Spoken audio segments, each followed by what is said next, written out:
Amen. You guys can be seated. Oh, man, welcome to Propel / 3 Taverns / 3575 Acworth Due West Road.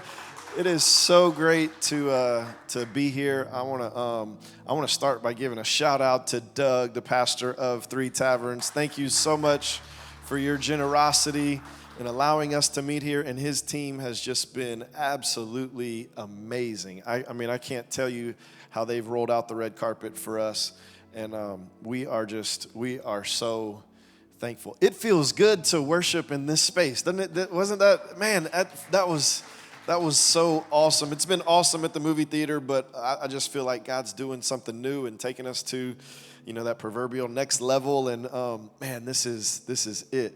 Now, Travis and y'all, don't get too comfortable. If I see y'all falling asleep back there, I'm gonna move y'all up here. There you go. You got your coffee and your comfortable seats.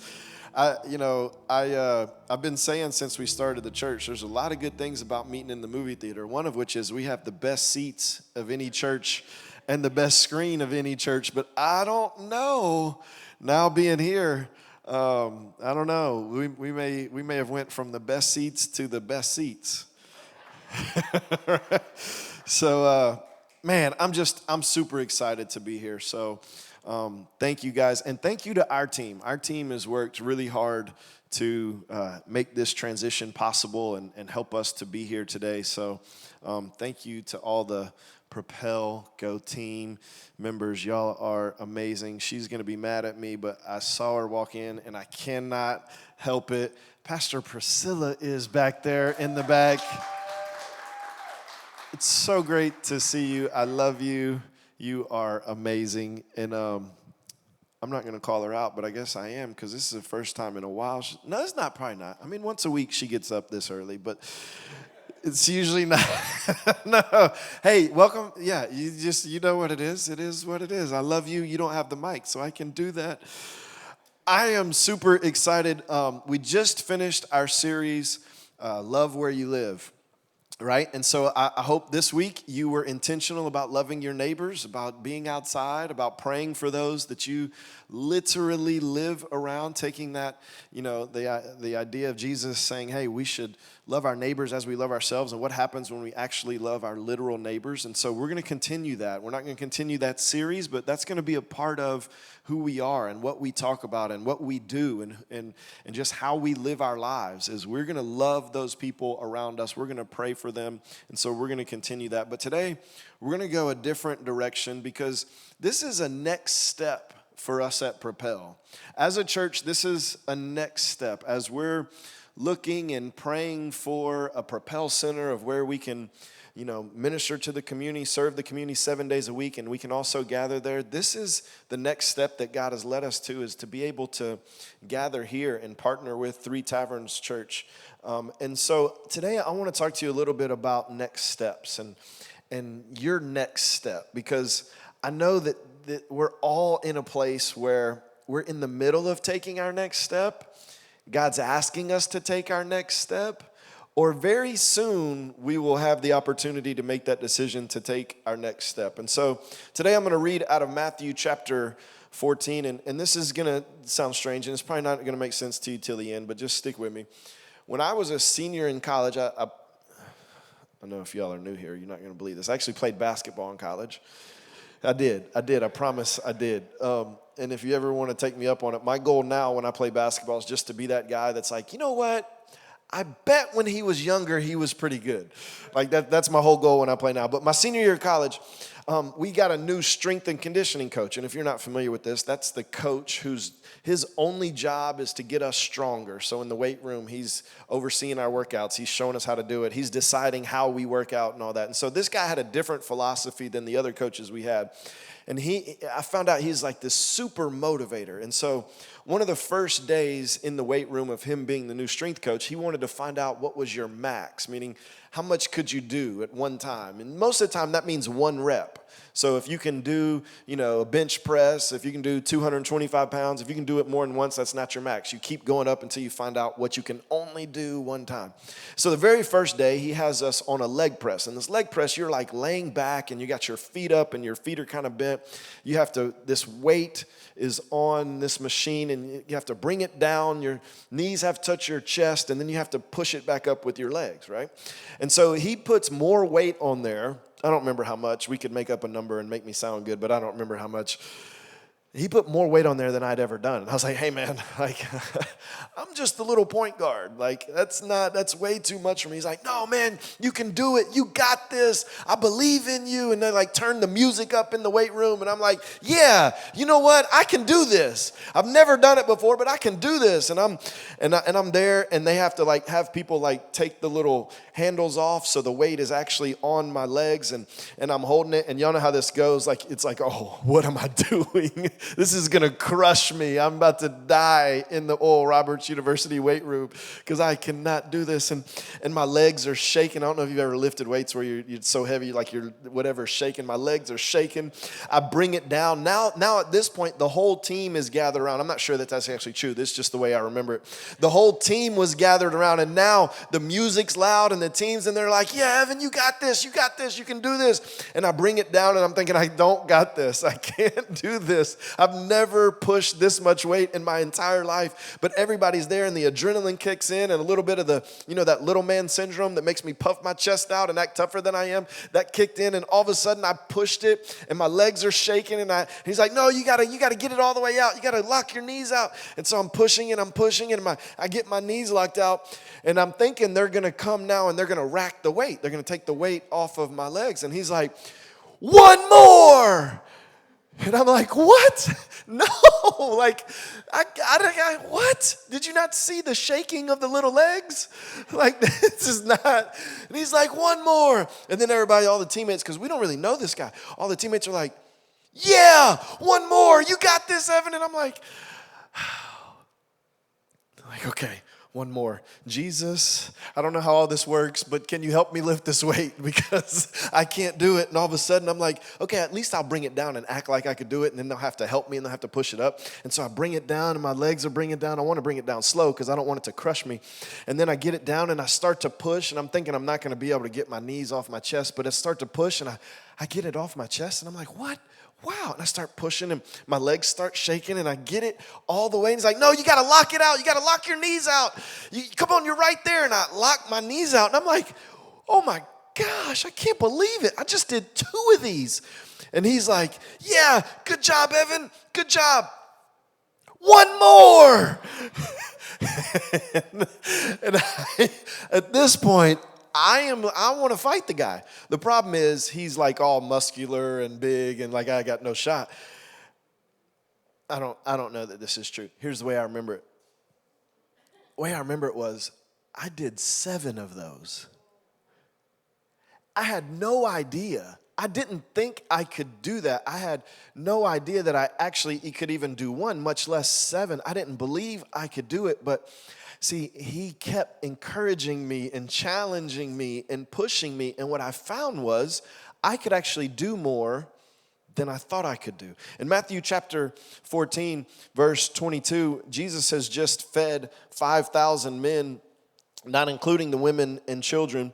And it says this in verse 22, it says, immediately he made the disciples get into the boat and go before him to the other side while he dismissed the crowds. Now, if you've been in church any amount of time, this is one of those Christian famous stories, so you've probably heard this story. But here, Jesus has just done this miracle. The disciples were involved in it, and Jesus says, all right, now, y'all get in this boat, and y'all go over there to the other side. But Jesus didn't get in the boat with them. Jesus stayed, and in verse 23, it says, and after he had dismissed the crowds, he went up on the mountain by himself to pray. And when evening came, he was there alone. So Jesus, he does this miracle. He sends the disciples away. He dismisses the crowds, and he goes up to this mountain to pray.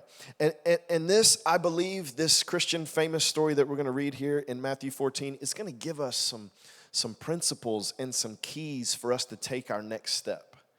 The next step for you in your journey with Christ, the next step for you in your career, the next step for you in your family, there's some principles here in this story that Jesus gives us and that we see from the disciples' lives that we need to apply to ours. And the first is, before we take a step, as we're taking a step, after we take a step, we need to invest time in prayer.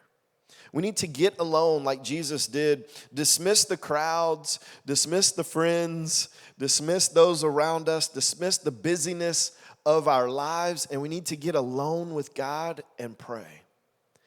And you'd be surprised, maybe you wouldn't. Other churches, other than Propel and Three Taverns, other Christians, other than people who go to these churches, they really struggle with this. They have a hard time with this because they're so busy. They don't ever invest time alone with God to pray. Or maybe they can't even be alone at all. They have to be busy all the time. They have to have, TV or social media or something. They can't be alone. There's all kind of reasons, but so many Christians don't get alone with God to pray. And if Jesus, who was fully God and fully man, if he thought that this was important enough to invest time alone in prayer, then we clearly need to make sure that we're investing time alone with God in prayer. Now, we've talked about this before, and we'll talk about it a lot. Prayer is simply a conversation with God. And there's many types of prayer, but I say there's kind of two categories of prayer. One is, the Bible tells us to pray without ceasing, that we should be praying at all times. Well, that doesn't mean go up to a mountain, dismiss the crowds, and stay at the mountain praying at all times. Jesus didn't do that, and we can't do that, right? Prayer is a conversation with God. Praying without ceasing is always being connected to him, always being in conversation with him. Conversation is two-way. It's not just one talking to the other, but it's both talking to each other. And so that always prayer is an always connected to his spirit, always listening to God. What do you want me to do? What do you want me to say? Where do you want me to go or not go, or all of those things? But there is this time where we invest time away from the crowds and the busyness, and we invest that time alone with God in prayer. Because when you invest time in prayer, God not only strengthens you, he not only rejuvenates you, he not only refreshes you, but he also gives you the instructions that you need. He gives you the answers that you're looking for. He gives you, if you've been in church a long time, it might say something like he gives you revelation, which just means an understanding of his word and his plans and what he wants for you. And so Jesus here, he dismisses the crowds and he went up on the mountain by himself to pray. And when evening came, he was there alone. Now think about this. He sent the disciples out on this boat. We're going to find out in a minute. He didn't have another boat to catch up to them. He tells them to go to the other side. He starts praying. It almost feels like he didn't really plan on praying this long, because we find him here, evening came and he was there alone. It's almost like evening snuck up on him, like he was praying so long that now all of a sudden, oh wait, it's evening. The disciples are gone. They've been gone. I don't have another boat to catch up with them. And so we get to verse 24. But the boat by this time, the evening time, was a long way from the land, beaten by the waves, for the wind was against them. Now, let's put ourselves in the disciples' shoes for a moment. The disciples had just seen Jesus feed thousands of people with just a few fish sandwiches, like this amazing miracle, and they were a part of it. They were out there walking around, passing it out. They gathered all the extras. They saw this miracle. They were involved in this miracle. And Jesus says, hey, get in this boat and go over there to the other side. And they get in the boat that Jesus told them to get into. They're in the boat Jesus told them to get into. They're doing what Jesus asked them to do. Now, most Christians, what happens is when we obey God and we do what God is asking us to do, our next step is, okay, I've prayed. I feel like this is the next step. This is where God wants me to go. This is where God wants me to do. We expect everything to be amazing at all times through that journey and through that process. We expect our next step to be so clear, with clear sailing and sunny skies, that we're just going to go to the other side without any issue, without any problem. And if there is any issue or any problem, a lot of times we come back like, well, God, I missed it. Because if there's problems, I must not be in your will. If there's problems, I must not be what you're doing. God, where did I miss it?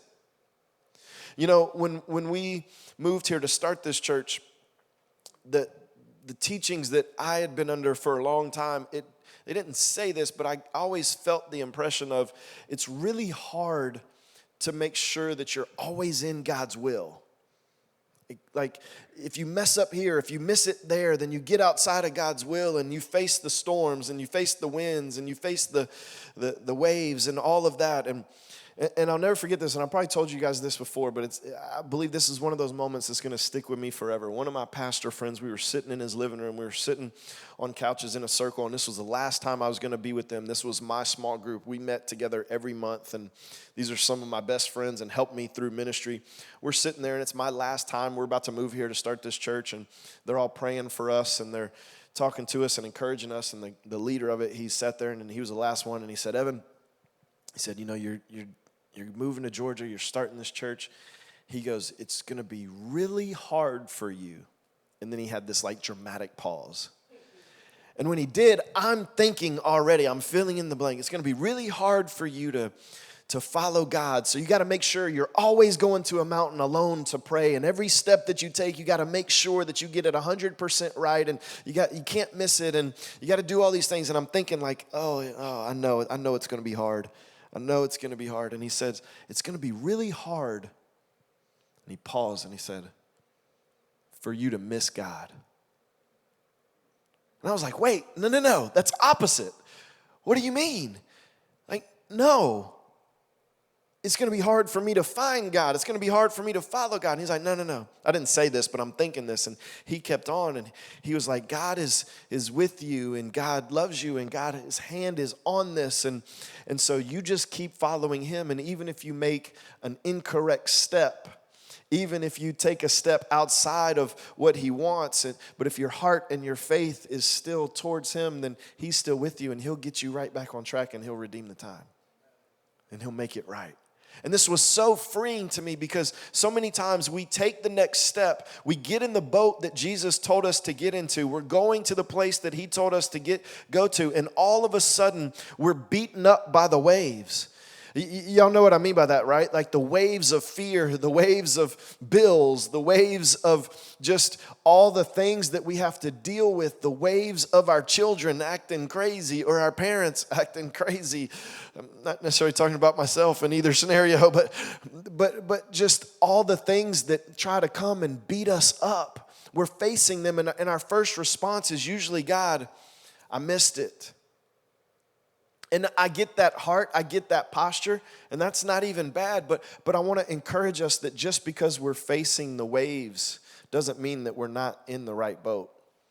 Just because the wind is against us and it feels like nothing is moving smoothly, nothing is moving quickly.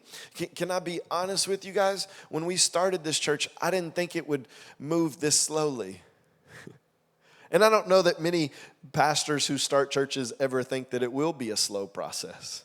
I think most of us think, man, God told us to get in this boat. He told us to go there. And so we're going to have 1,000 people on the first Sunday, and we're going to be impacting the whole community by the second Sunday. And then by the third Sunday, they're just going to have to rename Acworth Propel. I mean, we don't say that. But I think we think that, and I think that this happens in our lives, in your lives as well. You think that, if you just get that job, if you just get that promotion, if you just get that relationship, if you just get out of this situation, then all of a sudden you're never going to face any waves. You're never going to have the wind against you. And as long as you get in Jesus's boat, then you'll get to the other side smoothly. But the truth of the matter is, there are times where you get in Jesus' boat doing what Jesus told you to do, and he feels like, number one, he's a long way away from you, and number two, you're getting beaten up against the waves, and the wind is against you. Everything is against you. Nothing is smooth. Nothing is easy. There's another time in Matthew chapter 8 where Jesus slept through a storm. And there's another storm where the disciples, they're in the boat that Jesus told them to get into, and there's another storm that hits, and they're all, freaking out, and they go wake Jesus up, and Jesus is like, oh, yeah, y'all, I don't know why y'all couldn't do this, but, just storm stop, and everything calmed. And I love this because as we're taking our next steps, I know that this is true in many ways of the story of Propel Church, but it's also true in many ways of my life and our family's life, and I'm sure your life. As you're taking these next steps, you've been praying. You've invested time alone with God to pray, and you get in the boat that Jesus wants you to get in, and you're going to the place that Jesus wants you to go. But the wind and the waves, they're beating up on you, and you feel like, Jesus, are you asleep or are you just gone? Where are you, Jesus? I don't feel you. I don't see you. I don't sense you. And you have to just hold on to the truth that he is with you, that he never leaves you, that he never turns his back on you, because you won't always feel it, and you definitely won't always see it. And so the waves are beating him, the wind is against him, and it says this, and in the fourth watch of the night, he came to them walking on the sea. Now, you've probably heard this story before, and so this isn't like, whoa. I'm actually reading through the Bible with a couple of guys who've never read through the Bible, and a lot of that, you guys have heard me talk about, is because of Pastor Doug and his sustainable discipleship. And we get to places like this, and they are blown away. They're like, what? No way. And I mean, it is, I absolutely love it, because they'd never read any of this. You've probably read this, and you read it, and you're like, yeah, Jesus walked on the water. Like, I know that. But hold on, let's back up. Again, if we're in the disciples' shoes, they're in the boat that Jesus told them to get into. They're in a storm. They've gotten far away from Jesus because he spent too much time praying. You can't spend too much, but you get the point. Like, they're farther along than maybe either one of them expected. They're in this storm, and then all of a sudden, in the fourth watch of the night, which is this time period that kind of begins around 3 a.m., he came to them walking on the sea.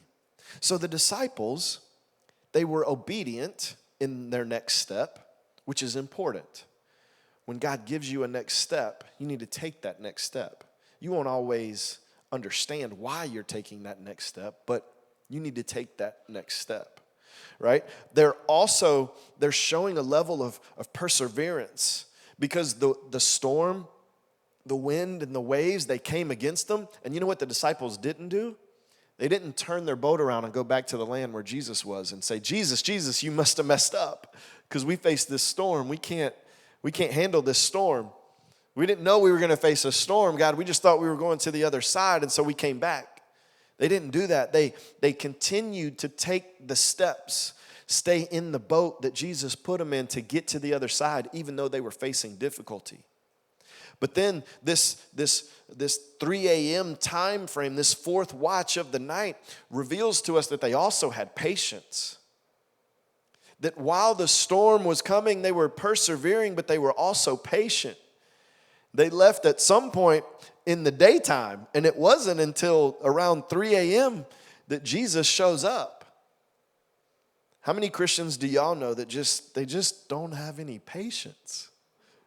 We just don't have any patience. And God is saying, look, your next step is here. And here, it may not be fun, but I need you to persevere. And I need you to have some patience, because that next step, or that second step, or that third step is going to make it all worthwhile. You're going to be able to see what I was doing. But in that first step and that second step, you can't see. You got to have some patience. My wife and I went to the church that we got married in. They had their 30th anniversary celebration this past Friday, and their assistant pastor got up, and he was saying how, he never would have thought that he would be the assistant pastor of this church. When we were there, he just went to the church and was a volunteer at the church just like we were, and now he's the assistant pastor. And he was saying all this, and he was saying, God, when he works with me, he can't tell me the end, because I can't handle it. Like, he has to just tell me, this is what you do next, and this is what you do next. And I'm sitting there saying, like, for most of us, that's the way that God has to deal with us. It's just, what's that next step? Can you be patient in your next step? Can you be content in that next step? Not that you'll stay there forever, not that that's the best that it'll ever be, but can you be okay in the step that God has you in right now? Or that next step that he's asking you to take, that the wind and the waves are coming for. But the disciples, they were patient, and then all of a sudden they see Jesus walking on the sea. In verse 26, but when the disciples saw him walking on the sea, they were terrified. I get this. Y'all can act like you don't get it. You can pretend like you don't get it. You can have this attitude like, oh, yeah, no, why would they be scared? You are in the middle of a storm, and you see a man walking on water. Now, take all the Bible stories and all the Sunday school and all the depictions of this that you've seen and all the plays or whatever, but like you see a man walking on the water in the middle of the storm, it's like, oh Lord, we're done.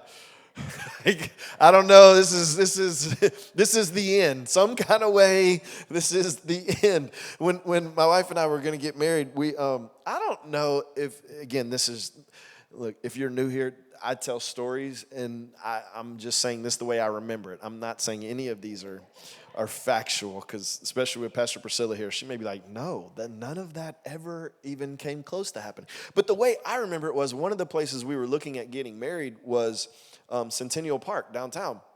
And there was like this water area, and I don't know, but I wanted to put like a glass like walkway in the water area, like just below. So like if the water level's here, it's like just below it, so where you couldn't see it.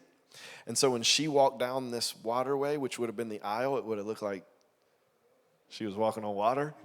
I just thought that was going to be so cool. I just like, man, I was going to completely lose it. I was going to be boo-hoo crying, bent over, like I wouldn't have been able to handle it. But I thought it was like this great idea.